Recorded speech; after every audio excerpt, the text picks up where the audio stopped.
దీప్తి అందరూ కేసీఆర్ చేయించిన సర్వే గురించే మాట్లాడుతున్నారు కదా, అసలు ఆయన అంత కాన్ఫిడెంట్గా ఎలా చెప్పగలుగుతున్నారు? నిజంగానే ఎమ్మెల్యేలు ఎంపీల పనితీరు ఆధారంగా కేసీఆర్ చేయించిన సర్వే ఇప్పుడు సంచలనంగా మారింది. వచ్చే ఎన్నికల్లో విజయం తమదే అని సర్వే తేల్చి చెప్తోందని టీఆర్ఎస్ నాయకత్వం చేసిన ప్రకటనను విపక్షాలు మాత్రం కొట్టిపారేశాయి. ఇదంతా బోగస్ అంటున్నాయి ప్రతిపక్షాలు. కానీ కేసీఆర్ మాత్రం ఎన్నికలు వచ్చాక తెలిసిపోతుంది అంటున్నారు. ఆయన అంత ఘంటాపదంగా చెప్తున్నారంటే అసలు కేసీఆర్ సర్వే సీక్రెట్స్ ఏంటి? గులాబీ దళపతి తెలంగాణ ముఖ్యమంత్రి కేసీఆర్ తన పార్టీ, ప్రభుత్వం పనితీరు, ప్రజా ప్రతినిధుల పనితీరుపై ఎప్పటికప్పుడు సర్వేలు చేయిస్తున్నారు. సర్వేల ఆధారంగా ఎమ్మెల్యే, ఎంపీలకి హెచ్చరికలు జారీ చేస్తున్నారు. పనితీరు మెరుగుపరుచుకోమని ఆదేశిస్తున్నారు. కొద్ది రోజుల క్రితం జరిగిన టీఆర్ఎస్ ఎల్పీ సమావేశంలో ప్రతి ఎమ్మెల్యేకు తన నియోజకవర్గానికి సంబంధించిన సర్వే ఫలితాన్ని అందించారు. తాను చేయించిన సర్వే ఆధారంగా వచ్చే ఎన్నికల్లో టీఆర్ఎస్కి 111 స్థానాలు, ఎంఐఎంకి 6, ఇతరులకు 2 సీట్లు వస్తాయని ముఖ్యమంత్రి కేసీఆర్ తేల్చారు. దీంతో ప్రతిపక్షాలు కేసీఆర్పై విరుచుకుపడ్డాయి. బోగస్ సర్వేలతో మైండ్ గేమ్ ఆడుతున్నారని విమర్శిస్తూ టీఆర్ఎస్కి వచ్చే ఎన్నికల్లో 11 సీట్లు మాత్రమే వస్తాయని ఎద్దేవా చేశారు టీ కాంగ్రెస్ అధ్యక్షుడు ఉత్తమ్ కుమార్. అసలు కేసీఆర్ చేయించిన సర్వేకి ఆధారాలేంటి? సర్వే చేసిందెవరు? ఏ ప్రాతిపదికన సర్వే జరిగింది? సర్వే ఎన్ని రకాలుగా నిర్వహించారు? వంటి సమాచారాన్ని టీఆర్ఎస్ వర్గాల ద్వారా రాబడితే పలు అంశాలు బయటకొచ్చాయి. ప్రభుత్వ పథకాలపై ప్రజలు ఏమనుకుంటున్నారు? నిర్దేశిత వర్గాలకు పథకాలు చేరుతున్నాయా? ఎమ్మెల్యే, ఎంపీ ప్రజలకు అందుబాటులో ఉంటున్నారా? పని కోసం వెళితే చేస్తున్నారా, తిప్పించుకుంటున్నారా? టీఆర్ఎస్ పార్టీ పట్ల, ప్రభుత్వం పట్ల ప్రజల అభిప్రాయాలు ఎలా ఉన్నాయి? తదితర అంశాలను తెలుసుకోవడం ద్వారా కేసీఆర్ ఒక అభిప్రాయానికొచ్చారు. ఏదో ఒక సంస్థతో సర్వే చేయించి ఊరుకోలేదు ముఖ్యమంత్రి కేసీఆర్. సర్వే కోసం 5-6 ఏజెన్సీలను నియమించారు. అవి కాకుండా పార్టీలో తటస్థంగా ఉండే పలువురు చురుకైన వ్యక్తుల గ్రూప్ను తయారు చేసి వారితో సొంతంగా రాష్ట్రమంతా సర్వే చేయించారు. ఇది కాకుండా ప్రభుత్వ నిఘా వర్గాల ద్వారా కూడా సర్వే చేయించారు. మొత్తం 7-8 మార్గాల్లో గులాబీ దళపతి సర్వే జరిగింది. రాష్ట్రంలోని 119 అసెంబ్లీ నియోజకవర్గాలు, 17 లోక్సభ నియోజకవర్గాల్లోనూ పార్టీలతో నిమిత్తం లేకుండా అందరూ ప్రజాప్రతినిధుల పనితీరుపైన, కేంద్ర, రాష్ట్ర ప్రభుత్వాల పనితీరుపైన, ప్రభుత్వ పథకాల అమలుపైన సర్వే జరిగింది. అన్ని సర్వేల ఫలితాలను క్రోడీకరించి అంతిమంగా వచ్చిన ఫలితాలనే కేసీఆర్ టీఆర్ఎస్ ఎమ్మెల్యేలకు అందించారు. ప్రతి అసెంబ్లీ నియోజకవర్గంలోనూ సుమారుగా 200 నుంచి 300 వరకు పోలింగ్ బూతులున్నాయి. ప్రతి పోలింగ్ బూత్ నుంచి 10 మంది అభిప్రాయాలు తీసుకున్నారు. అంటే ప్రతి నియోజకవర్గం నుంచి సుమారు 2000 నుంచి 3000 మంది వరకు సర్వేలో పాల్గొన్నారు. వివిధ వయసుల వారు, పురుషులు, మహిళలు, రైతులు, వ్యవసాయ కూలీలు, వృత్తి పనులు చేసుకునేవారు, వ్యాపారులు, ప్రభుత్వ, ప్రైవేటు ఉద్యోగులు, చదువుకున్నవారు, నిరక్షరాస్యుల నుంచి అభిప్రాయాలు సేకరించారు. మొత్తంగా సర్వసమగ్రంగా రాష్ట్రమంతా సర్వే నిర్వహించారు. 232 పోలింగ్ బూతులున్న ఒక నియోజకవర్గంలో వెల్లడైన ఫలితాలను శాంపిల్గా పరిశీలిస్తే ఎన్నో విశేషాలు తెలిసాయి. ఈ నియోజకవర్గంలో పోలింగ్ బూత్కి 10 మంది చొప్పున 2320 మంది నుంచి అభిప్రాయాలు సేకరించారు. సర్వేలో పాల్గొన్న వారిలో 60% పురుషులు, 40% మహిళలున్నారు. 19 ఏళ్ల వయసు నుంచి అన్ని వయసుల వారిని 5 గ్రూపులుగా విభజించి సర్వే చేశారు. అదేవిధంగా జనాభాలో కులాల నిష్పత్తి ఆధారంగా బీసీలు, అగ్రవర్ణాలు, ఎస్సీ, ఎస్టీల నుంచి అభిప్రాయాలు తీసుకున్నారు. శాంపుల్గా తీసుకున్న నియోజకవర్గంలో టీఆర్ఎస్కు 66% మంది ఓటేశారు. తర్వాతి స్థానంలో ఉన్న కాంగ్రెస్కు 15%, బీజేపీకి 9.2%, టీడీపీకి 5.4%, ఇతరులకు 3.5% ఓట్లు లభించాయి. నియోజకవర్గ టీఆర్ఎస్ ఎమ్మెల్యేకి 59% ప్రజలు మద్దతు పలికారు. ఆ నియోజకవర్గంలో ప్రభుత్వ పనితీరు బాగుందని 71%, గొప్పగా ఉందని 12.8%, బాగాలేదని 16% ప్రజలు చెప్పారు. స్థానిక టీఆర్ఎస్ ఎమ్మెల్యే పనితీరు బాగుందని 57%, గొప్పగా ఉందని 21.7%, బాగాలేదని 20.9% ప్రజలు చెప్పారు.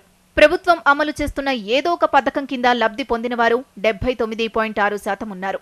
ముఖ్యమంత్రి కేసీఆర్ కేవలం తమ పార్టీ ఎమ్మెల్యేల పనితీరే కాకుండా అన్ని పార్టీల, అన్ని నియోజకవర్గాల గురించి సర్వే చేయించారు. ఒక సర్వే అయితే అటు ఇటుగా రావచ్చని ప్రైవేట్ ఏజెన్సీలు, ప్రభుత్వం, పార్టీ యంత్రాంగాన్ని రంగంలోకి దించారు. మొత్తం 7-8 సర్వేలు చేయించారు. అన్నిటినీ క్రోడీకరించారు. వాటి నుంచి ఉత్తమంగా అనుకున్న దాన్ని పార్టీ ఎమ్మెల్యేల సమావేశంలో సంబంధిత సమాచారాన్ని ఎవరిది వారికిచ్చారు. ఇప్పుడిదే తెలంగాణ రాజకీయాలని కుదిపేస్తోంది. అధికార, ప్రతిపక్షాల మధ్య మాటల యుద్ధం కొనసాగడానికి కారణమైంది. 100 ఏళ్లకు పైగా చరిత్ర జాతీయ పార్టీ అయిన కాంగ్రెస్ కు తెలంగాణలో 2 సీట్ల అని ఆ పార్టీ నేతలు సర్వేపై చాలా కోపంగా ఉన్నట్టున్నారు. నిజమే, 2 సీట్లేంటి, అసలు మా పార్టీ చరిత్ర ఏంటి, వచ్చే ఎన్నికల అధికారంలోకి ఎందుకు రామో చూస్తామని సవాల్ చేస్తున్నారు వాళ్ళు. రెండేళ్ల ముందు నుంచే ఎన్నికల శంఖారావాన్ని పూరించబోతోంది తెలంగాణ కాంగ్రెస్. తెలంగాణ ఆవిర్భావ దినోత్సవానికి ఒకరోజు భారీ సభకి ప్లాన్ చేసింది. తెలంగాణ ప్రజాగర్జన పేరుతో రాహుల్ గాంధీతో ప్రచారానికి శ్రీకారం చుట్టబోతోంది.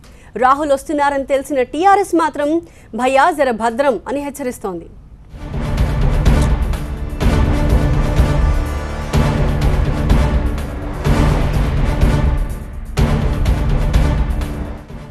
తెలంగాణలో కేసీఆర్ పాలనను అస్సలు జీర్ణించుకోలేకపోతోంది కాంగ్రెస్. ప్రత్యేక తెలంగాణ ఇచ్చిన తమ పార్టీని గులాబీ దళపతి చీఫ్ గా చూస్తుండటంతో కసి ఇంకాస్త పెరుగుతోంది. ఎట్టి పరిస్థితుల్లో 2019 ఎన్నికల్లో విజయం సాధించి టీఆర్ఎస్ మాటలకు ఫుల్ స్టాప్ పెట్టాలని ప్లాన్ చేసింది. డౌట్ లేదు, కాంగ్రెస్ ముందస్తుగా ఎన్నికల ప్రచారం మొదలు పెట్టేసింది. 2 ఏళ్ల ముందే మేనిఫెస్టోని విడుదల చేస్తామని 2 నెలల ముందే చెప్పిన టీపీసీసీ చీఫ్ ఉత్తమ్ కుమార్ ఇప్పుడు దాన్ని ఆచరణలోకి తీసుకురాబోతున్నారు. ప్రచారం, మేనిఫెస్టోను ప్రకటించడం, విమర్శలకు మరింత పదును పెట్టడం ఇప్పుడు టీ కాంగ్రెస్ ముందున్న లక్ష్యం. దానికి వేదిక సంగారెడ్డిలోని బిఆర్ అంబేద్కర్ గ్రౌండ్స్. ఈ సభలో రాహుల్ గాంధీతో ప్రసంగం మొదలుపెట్టి దాన్ని ప్రచారంగా మార్చబోతోంది టీ కాంగ్రెస్. ప్లీనరీతో టీఆర్ఎస్, అమిత్ షా టూర్తో బీజేపీ జబ్బలు చరుస్తుంటే పోటీలో ఏమాత్రం తక్కువ కాదని రాహుల్ ని రంగంలోకి దింపుతోంది కాంగ్రెస్. జూన్ 1న మధ్యాహ్నం 3:30 గంటలకు రాహుల్ హైదరాబాద్ చేరుకుంటారు. బేగంపేట నుంచి సంగారెడ్డి వెడతారు. ఈ మధ్యలో రాహుల్ కాన్వాయ్ను నడిపిస్తూ భారీ బైక్ ర్యాలీతో కాంగ్రెస్ సత్తా చాటాలని భావిస్తున్నారు టీ కాంగ్ నేతలు. సంగారెడ్డిలో సభా వేదికను చేరడానికి ముందే మల్లన్న సాగర్ భూ నిర్వాసితులు, నిరుద్యోగులు, పంటకు గిట్టుబాటు ధర లేదంటున్న రైతులతో రాహుల్ మాట్లాడతారు. టీఆర్ఎస్ ప్రభుత్వాన్ని రాజకీయంగా ఎదుర్కోవడానికి ఈ 3 వర్గాలను కీలకంగా భావిస్తోంది కాంగ్రెస్. టీఆర్ఎస్ పరిపాలనలో బాధితులుగా నష్టపోయిన వాళ్ళుగా ఉన్న చాలా మంది కొన్ని గ్రూప్స్గా రాహుల్ గాంధీ గారితో నేరుగా ముఖాముఖి ఉంటుంది. దాంట్లో మరి ఈ అక్రమ భూసేకరణలో భూములు కోల్పోయిన వాళ్ళు, అదేవిధంగా ఫీజు రియంబర్స్మెంట్ రాక పై చదువులు ప్రశ్నార్థకమైన కొంతమంది విద్యార్థులు కూడా రాహుల్ గాంధీ గారితో మాట్లాడతారు. నిరుద్యోగ యువత కొంతమంది వారి బాధలు రాహుల్ గాంధీ గారికి తెలియజేస్తారు. ఇక తెలంగాణ ప్రజాగర్జన వేదికగా రాహుల్ 30 నిమిషాలు ప్రసంగిస్తారు. మత రాజకీయాలు చేస్తోందంటూ మోదీ సర్కార్ని, హామీలను తొంగలు తొక్కుతోందని టీఆర్ఎస్ ప్రభుత్వాన్ని విమర్శించాలన్నది టీ కాంగ్రెస్ బేసిక్ పాయింట్. మొత్తంగా రాహుల్ టూర్ గాని, ప్రజాగర్జన సభను గాని ఒక్క రోజుతో ముగించే అంశంగా కాంగ్రెస్ చూడట్లేదు. దీన్ని పూర్తిస్థాయి ఎన్నికల శంఖారావంగానే భావిస్తోంది. రాహుల్ గాంధీ గారి సభని, తెలంగాణ ప్రజాగర్జన అనే సభని మేము ఎన్నికల శంఖారావంగానే భావిస్తున్నాం. ఇప్పటి నుంచే మా ఎన్నికల ప్రిపరేషను, ప్రచారము అన్నీ మొదలవుతాయి. మా ప్రియతమ నాయకుడు, భావి భారత ప్రధాని, ఏఐసిసి ఉపాధ్యక్షులు రాహుల్ గాంధీ గారు రావడం వల్ల, ఈ తెలంగాణ ప్రజాగర్జనలో పాల్గొనడం వల్ల యావత్ తెలంగాణలో ప్రతి కాంగ్రెస్ కార్యకర్తకి ఊపు వస్తుంది. ఇక ఆ తర్వాత కాంగ్రెస్ పార్టీకి తిరిగే ఉండదు. టీఆర్ఎస్ పతనం మొదలైపోయింది, వాళ్ళు 2019లో ఖతమవుతారని చెప్పి మాకు సంపూర్ణ విశ్వాసం, మా నమ్మకం, మా స్టడీసు, మా సర్వేస్ చూపెడుతున్నాయి. ఇందిరా గతంలో ఇదే సంగారెడ్డిలో అదే గ్రౌండ్స్లో బహిరంగ సభ నిర్వహించి దేశవ్యాప్త మెజార్టీ దక్కించుకున్నారు. అందుకే అదే వేదికను రాహుల్ కోసం సిద్ధం చేశామంటున్నారు కాంగ్రెస్ నేతలు. ఇందిరాగాంధీ తోటి మొదలైంది దేశ మొత్తంలో, మళ్ళా 1980లో కాంగ్రెస్ వచ్చింది దేశ మొత్తంలో. అదేవిధంగా రాహుల్ గాంధీ గారు కాలు పెడితే మళ్ళీ ఇక్కడ కూడా దేశ మొత్తంలో కాంగ్రెస్ వస్తుంది. వారి మనుమడుగా వస్తున్నాడు కాబట్టి ఇక్కడ సెలెక్ట్ చేసిన దాదాపు 2 లక్షల మంది జనాలతో నిర్వహించే ఈ సభ ద్వారా అధికార పక్షంలో వణుకు పుట్టిస్తామంటున్నారు కాంగ్రెస్ నేతలు. జూన్ 2న నిర్వహించే తెలంగాణ ఆవిర్భావ దినోత్సవ ఉత్సాహంతో పాటు సమస్యలను ఏకరువు పెడతామంటున్నారు.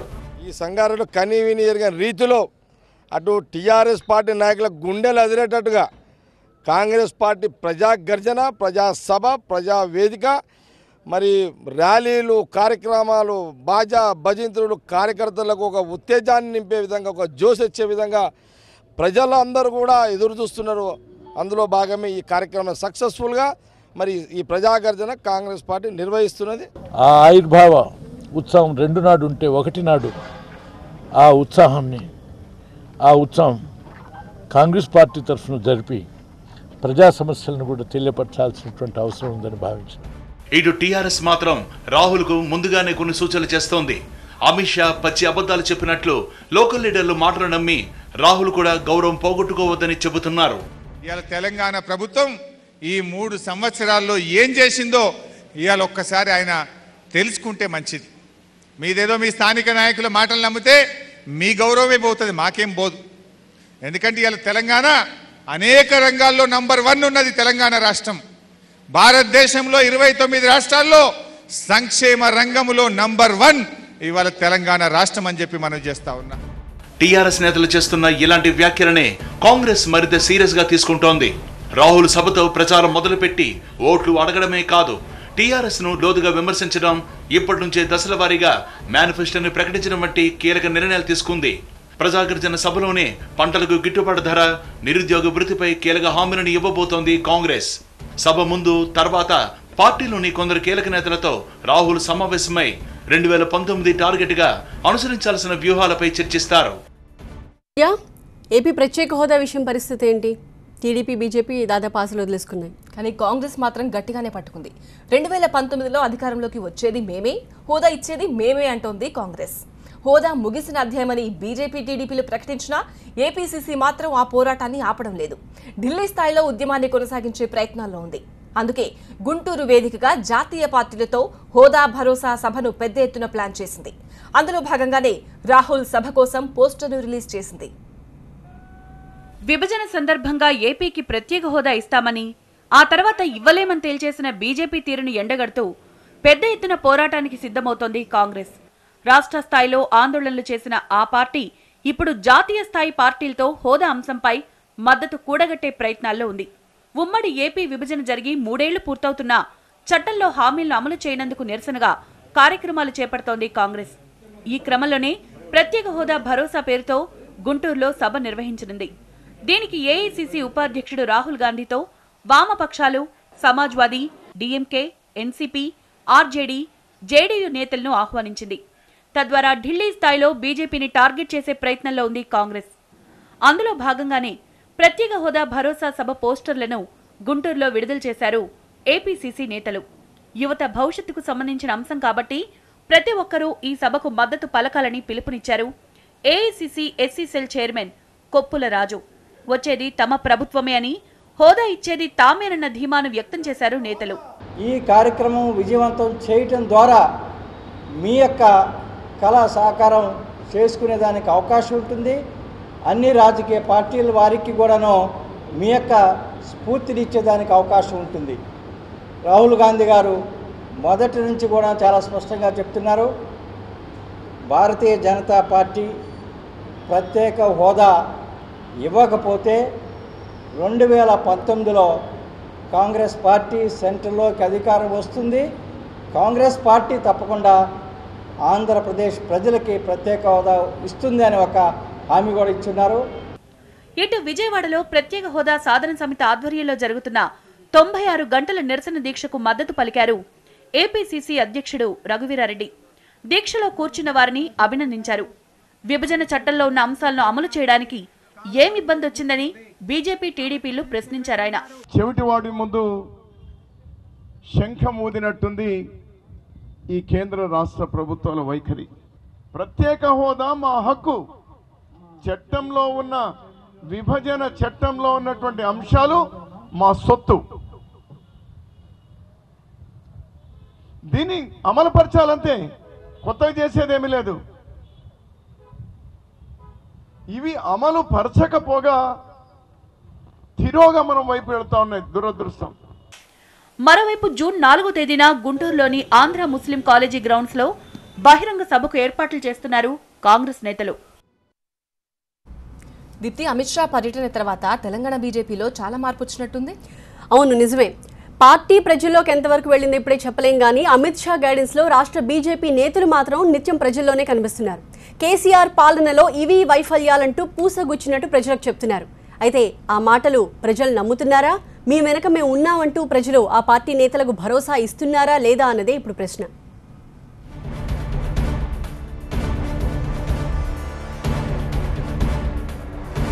అమిత్ షా వచ్చారు, 3 రోజులు తెలంగాణలో పర్యటించారు, వెళ్లిపోయారు. కానీ ఆయన వచ్చి వెళ్లారన్నట్టుగా కాకుండా గెలవాలంటే ఏం చెయ్యాలో స్టేట్ లీడర్స్ కు మాత్రం ఒక గైడెన్స్ ఇచ్చారు. దాన్ని ఇప్పుడు బీజేపీ ఫాలో అవుతూ వస్తోంది. అమిత్ షా టూర్తో తెలంగాణ బీజేపీలో ఒక ఊపు వచ్చిందంటున్నారు రాష్ట్ర నేతలు. దాన్ని ఎన్నికల దాకా కంటిన్యూ చేయడమే లక్ష్యంగా ప్లాన్ ఫాలో అవుతున్నారు. అదే ఇంటింటికి బీజేపీ. ఇంత పట్టుదలతో రాష్ట్ర నేతలు పక్కాగా ఊరూరా తిరగడానికి గట్టి కారణం ఉంది. అమిత్ షా మొన్నటి టూర్కు ముందు ర్యాలీలు ఎలా ఉండాలో, ఎక్కడెక్కడ ఏ నేత ఎలాంటి యాక్షన్ ప్లాన్ అమలు చేయాలో చెప్పారు. కానీ అవేమీ లోకల్ లీడర్స్ పాటించలేదని టాక్. దీంతో పార్టీ చీఫ్ షా సదరు నేతలకు గట్టిగానే క్లాస్ పీకారని సమాచారం.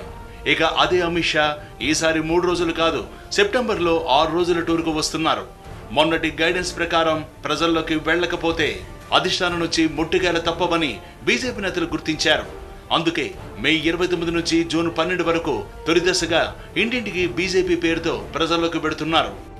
ఇటు కేంద్రంలో కూడా మోదీ 3 ఏళ్ల పాలన పూర్తి కావడంతో ఆ ఫలాలని ప్రజలకు వివరించాలని అమిత్ షా సూచించారు. ఇక రాష్ట్రాల్లో టీఆర్ఎస్ ప్రభుత్వ వైఫల్యాలను ప్రజల ముందు ఉంచాలని ఆదేశించారు. ఈ రెండింటిని జనంలోకి తీసుకువెడుతూ బీజేపీ ఒక పథకం ప్రకారం ముందుకెడుతోంది. మోదీ ప్రభుత్వం వారు చేపట్టిన కార్యక్రమాలు ఏ లక్షిత వర్గాలకైతే పేద వర్గాల కోసం ప్రవేశపెట్టిన సంక్షేమ పథకాలు దాదాపు 106 పథకాలు అవి అమలు చేసినప్పటికీ కూడా బీజేపీ పాలిత రాష్ట్రాలు మినహాయిస్తే బీజేపీయేతర రాష్ట్రాల్లో ఆ పథకాలు ప్రజలకు చేరువ కాకపోవడం. కలిసి ఉండి పార్టీని స్ట్రాంగ్ చేయడం అమిత్ షా సూచించిన సక్సెస్ సీక్రెట్స్ లో ఒకటి. కానీ షా టార్గెట్ ను నాయకులు సమర్థంగా కంప్లీట్ చేస్తున్నారా? ఎడముఖం పెడముఖంగా చేస్తున్న విస్తారక యాత్రలో పార్టీని రాష్ట్రంలో బలోపేతం చేస్తాయా అన్నది స్వయంగా అమిత్ షానే పరిశీలించాలంటున్నారు విశ్లేషకులు.